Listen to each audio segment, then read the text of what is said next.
सर्वांना नमस्कार. रॉयल शेतकरी या कथेचा 50वा भाग आज अपलोड होत आहे. तरी सर्वांनी कथा आवडल्यास आपल्या चॅनलला नक्की सबस्क्राईब करा.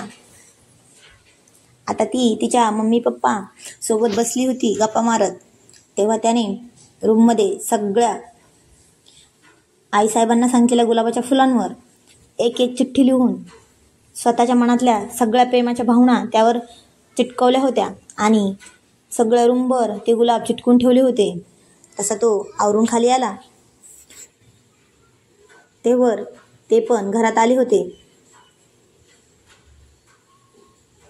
तसा तो म्हणाला, बरं प्रिया, चल आता शेवटचं चेकअप आहे आज. ती म्हणाली, हो येते. कपडे बदलून आले हा? तो म्हणाला, नाही छान आहेत हेच, चल. ती म्हणाली, अहो नको ना, दुसरे घालून येते ना. तो म्हणाला, नको ना, चल उशीर होतोय.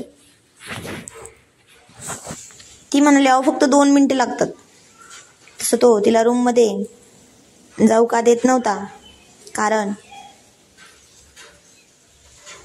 त्याने तिच्यासाठी काही खूप आनंदाचे क्षण घालवण्यासाठी ती सगळी रूम सजवली होती.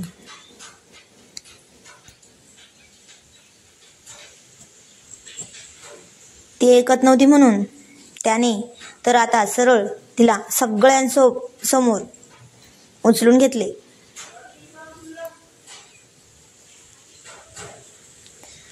तसे सगळे खूप हसत होते, पण ती मात्र लाजून स्वतःचा चेहरा हाताने लपून घेत म्हणाली, अहो काय करताय? सगळे आहेत असे करतात का? तो म्हणाला, हे तर काहीच नाही अजून. तो म्हणाला, हे तर काहीच नाही ग अजून राणी, मी तुला त्यांच्या सगळ्यांसमोर किस करू शकतो.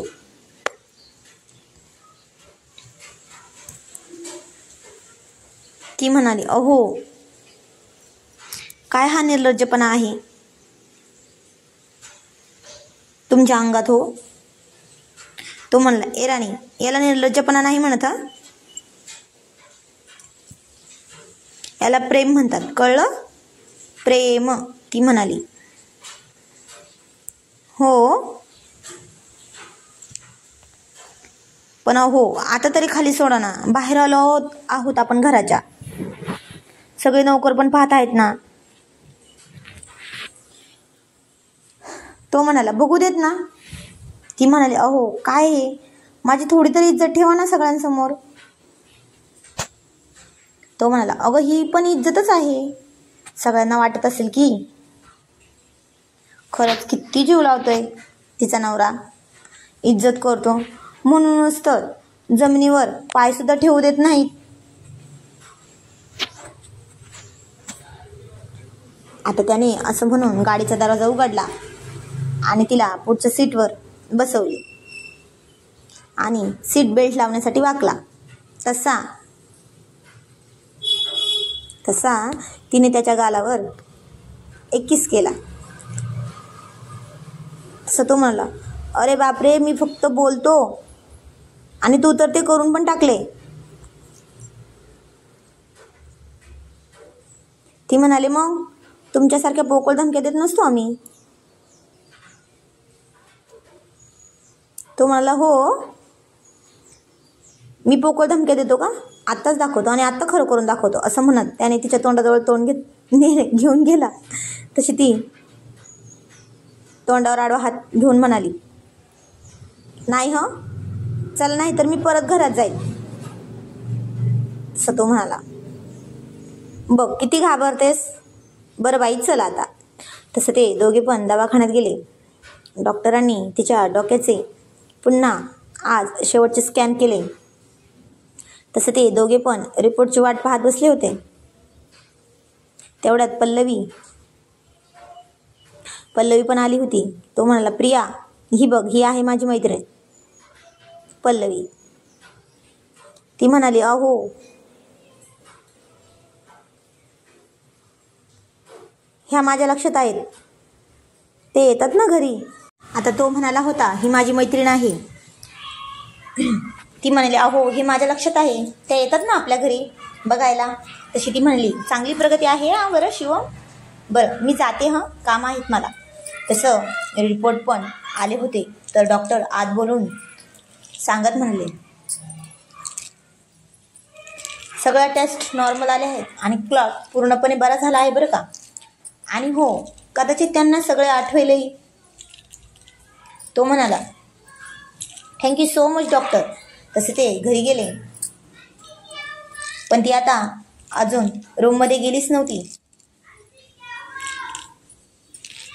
सगळ्यांसोबत खालीच होती. तिचं मन खूपच रमलं होतं खाली. तसे संध्याकाळी तिचे मम्मी पप्पा कुणाल सगळे तिचा निरोप घेऊन घरी निघाले होते. आणि आबासाहेब आईसाहेब तंटामुक्तीच्या गावामध्ये सभेला गेल्या होत्या. पण शिवम धारा काढायला गेला होता गोठ्याकडे. आता घरात कोणीच नव्हतं. तिला वाटलं आता ती रूमकडे निघाली, पण ती रूमच्या आत जाणार इतक्यात तिच्या समोरून उंदीर पळाला. तशी ती खूप घाबरली, कारण ती उंदराला घाबरतच होती ना पहिल्यापासून. तशी ती दाराला धडकून खाली पडली. पण तसं तिच्या डोक्याला पुन्हा एकदा थोडासा मार लागला, पण जास्त काही झालं नाही. तसं ती एकटीच डोके चोळून उठून बसली. पण तिला थोडंसं गरगरल्यासारखं आणि डोळ्यासमोर अंधाऱ्या आल्यासारखं झालं. पण आता तिला सगळे वेगळेच वाटत होते, कारण तिला सगळे आठवले होते. तिची गेलेली मेमरी, गेलेली याददाश्त पुन्हा आलेली होती आणि ती तशीच पुन्हा खाली गेली.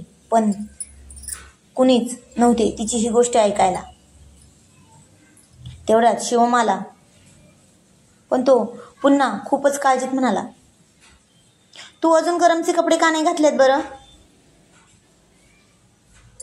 ती फक्त त्याला पाहत होती, कारण खूप दिवसांनी तिला तो भेटला आहे असं वाटत होतं. तो बोलत होता आणि ही फक्त त्याला पाहत होती. आणि तसंच बोलता बोलता त्याच्या गळ्यात हात टाकून म्हणले, अहो बस ना, आता किती काळजी कराल माझी, मला सगळं आठवलं आहे. तरी तो तिचं बोलणं न समजून बोलतच होता. तसं तिने त्याच्या तोंडावर हात ठेवून म्हणाली,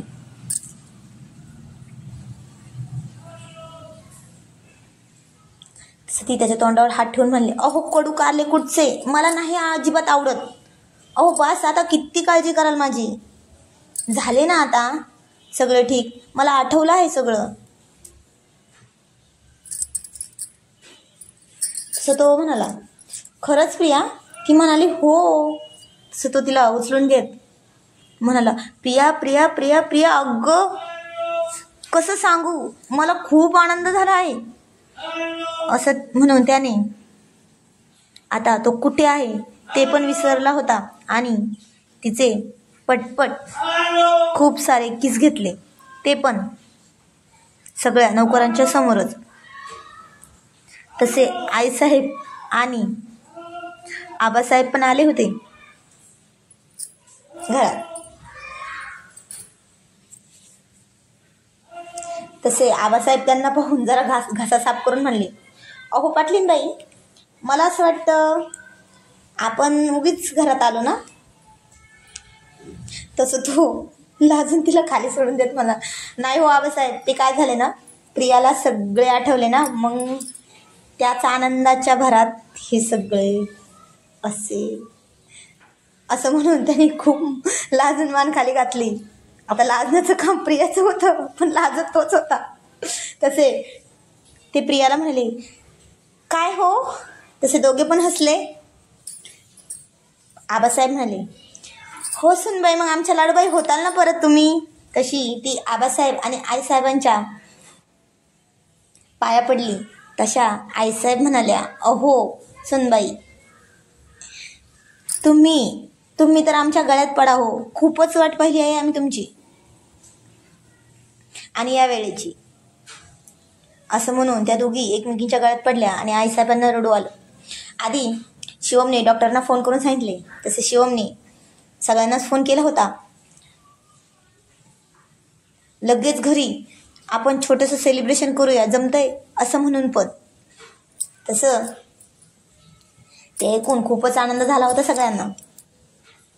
पण आता तिचे मम्मी पप्पा अर्ध्या रस्त्यातूनच माघारी आले आणि येता येता तिच्या खूप साऱ्या आवडीच्या वस्तू आणल्या खरेदी करून. कारण खूप दिवसांनी ती त्यांना ओळख देणार होती. रॉयल टीव्हीचे मेंबर तर लगेच हजर झाले होते एका क्षणातच. आणि त्याच्यासाठीच लागतात हा मित्र. खरे मित्र असले की कुठलंही सेलिब्रेशन असू द्या, मित्रांशिवाय अधुरं असते. आणि आईसाहेब म्हणाल्या, आज आपण देवी अंबाबाईची खास पूजा करू आणि सगळ्यांना जेवण पण करूया. आता हे सगळे झाले. सगळी मोठी मंडळी, मोठी माणसे घरात गेली. पण रॉयल टीव्हीचे मेंबर आणि त्यांच्या बायका, शिवम, पल्लवी, कुणाल, चैतन्य अजून होते परत बागेतच शेकोटी भोवती बसलेले. तसा चैतन्य म्हणाला, दादा तुम्ही ताईसाठी काय काय काय काय केले हे आम्हाला माहिती आहे, पण आता तुम्ही काय करू शकता? तो म्हणाला, काय पण करू शकता ना. तसा चैतन्य म्हणला, मग आमच्यासमोर एक मस्त गाणं म्हणा ना, ते पण डान्स करून ताईसोबत.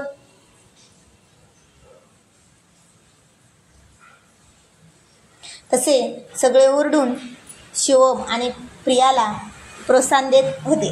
तसा तो उठला आणि प्रियाच्या समोर गुडघ्यावर बसून तिच्या समोर हात करून म्हणाला, माझ्यासोबत डान्स करशील का? तसं ती सगळ्यांना पाहत खूपच लाजून तिचा हात त्याच्या हातात दिला आणि त्याने तिला स्वतःच्या पायावर उभे केले. ते पण एकदम त्याला चिटकून. छातीला छाती भिडली होती, पायाला पाय भिडले होते आणि हाताला हात.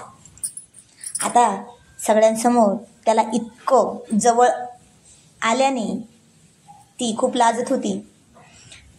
त्याने आता तिच्या कमरेत एक हात घातला, दुसरा हात हातात घेतला आणि तिला म्हणाला, ए राणी माझ्याकडे बघ ना. असं म्हणून तिने पण त्याच्या डोळ्यात डोळे घालून पाहायला लागली. तसं शिवम गाणं म्हणायला लागला,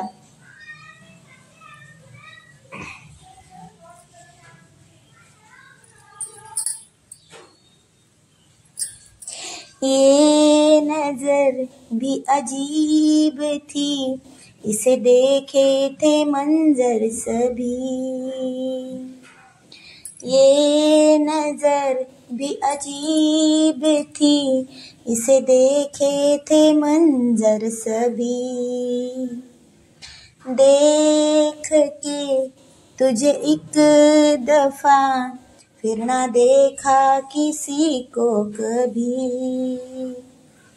देख के तुझे एक दफा, फिर ना देखा किसी को कभी. मेरा पहला जुनून, मेरा पहला जुनून, इश्क आखरी है तो, मेरी जिंदगी है तो, मेरी जिंदगी है तो. गम हो या खुशी है तो, मेरी जिंदगी है तो, मेरी जिंदगी है तो, मेरी हर खुशी है तो, मेरी हर खुशी है तो. आठवलं का हे गाणं सगळ्यांना? आपल्या कहाणीच्या तिसऱ्या भागात होतं. तर तो खूपच हरवून तिला पाहतच हे गाणं म्हणत होता आणि ती पण त्याच्या डोळ्यात हरवून गेली होती. जसं खूप दिवसांनी पाण्यानं भरलेल्या आभाळाला एक थंड हवेच्या झोक्याची वाट पाहत असते, तसं वाटत होतं दोघांना. सगळ्यांनी खूप टाळ्या वाजवून त्यांना भानावर आणले. पण आता खूप उशीर झाला असा अतुल म्हणाला, चला सगळे घरी जाऊ. तसा शिवम म्हणाला, अरे अतुल, पल्लवीला सोड ना घरी. तशी ती म्हणाली, अरे शिवम, मी जाईल ना, तू नको काळजी करू, तो म्हणाला. अगं पल्लवी, काळजी तर होणारच ना. तुम्हाला प्रियाच्या अपघातानंतर खूप वेळी समजूत घातली आहे, पण आणि मला विश्वास दिला की ती बरी होईल म्हणून. खरी मैत्रीण तर अशीच असते ना गं. मित्र तर कोणी पण होऊ शकतं. बरं, जाणून घेऊया पुढील कहाणी पुढील भागामध्ये. कहाणी आवडल्यास आपल्या चॅनलला नक्की भेट द्या, सबस्क्राईब करा आणि कमेंट करा. धन्यवाद.